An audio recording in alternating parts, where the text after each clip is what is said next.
It's America.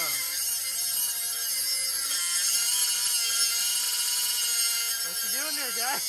We're making some custom brackets for the Ford Slow Stang. Hold on. I thought you were still cutting and looking.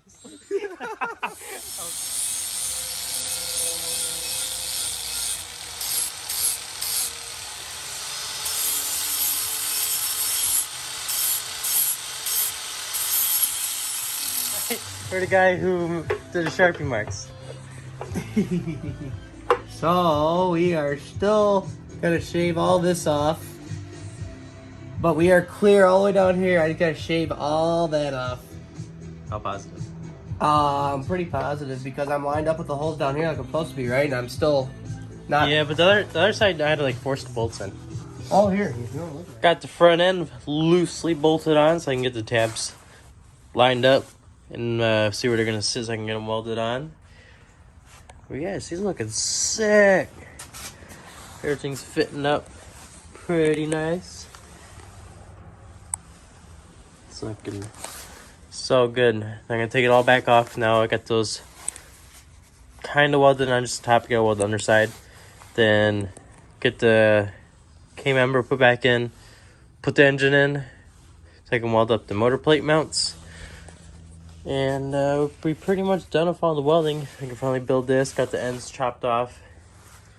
So yeah. Alright, so I took the center guts out of the dash. You can see it. 31 pounds. I just saved. Lean it up there. Since I'm running the Holly, I don't need to be doing all the wires and crap because I still got the dash bar for the cage in there. Right now, there's absolutely no bolts in there. It just sits up there, and this whole thing weighs like 2 pounds without all that junk in there. So sick. I was wanting to get a like a fiberglass dash, but it was like $300 bucks. I was like, you know what, let's see what it just weighs without all this stuff, and did that. So now we're gonna be able to run a dash. Heck yeah. Got the motor plates somewhat bolted on. As you saw in earlier, clearance this a little bit close to what it just hit. So got these on. We're gonna have to make spacers for the back. You can tell right. Focus. Right there.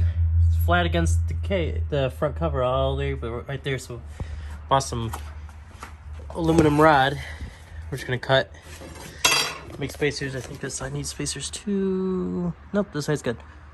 But ran into the issue of this is sized for the frame rails stock between here and there.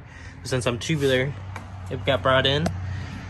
So now it widens out. So I gotta get some more plate that's this thick and just remake these, but just extend them out on both sides. That way it can weld to the tubular bars. Since they moved out quite a bit. Little standard. It's okay, a little weld and a little bugger juice will always get her done, you know what I'm saying? Gotta love tasting sparks. That's the first one I cut. See? So that's lined up. So we got that much of a gap, so we kinda a little hoosty. So we still gotta pull all that off here. What is that? Add a little more weld to her. Add a little whale to her. What is filler?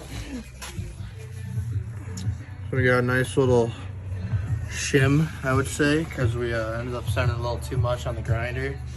So I'm trying to make it flush so it makes sure it holds all the bald eagles in here. This little Ford motor you got here. I think she's gonna be good. Full centered. Well, today we did. Well, we got the motor brackets, solid ones, and they gave us way too small brackets. Where's the old one? You got it? Yeah, right there. Right there. So obviously, this was not gonna touch at all.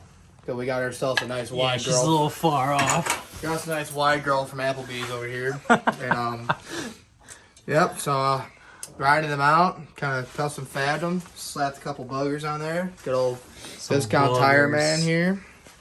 And let's hope in the next few videos we'll have this thing up and running, cranking, and spitting flames, and hope you guys like what we're doing here, and please like and subscribe, and keep on sharing and ripping it and giving it the full send.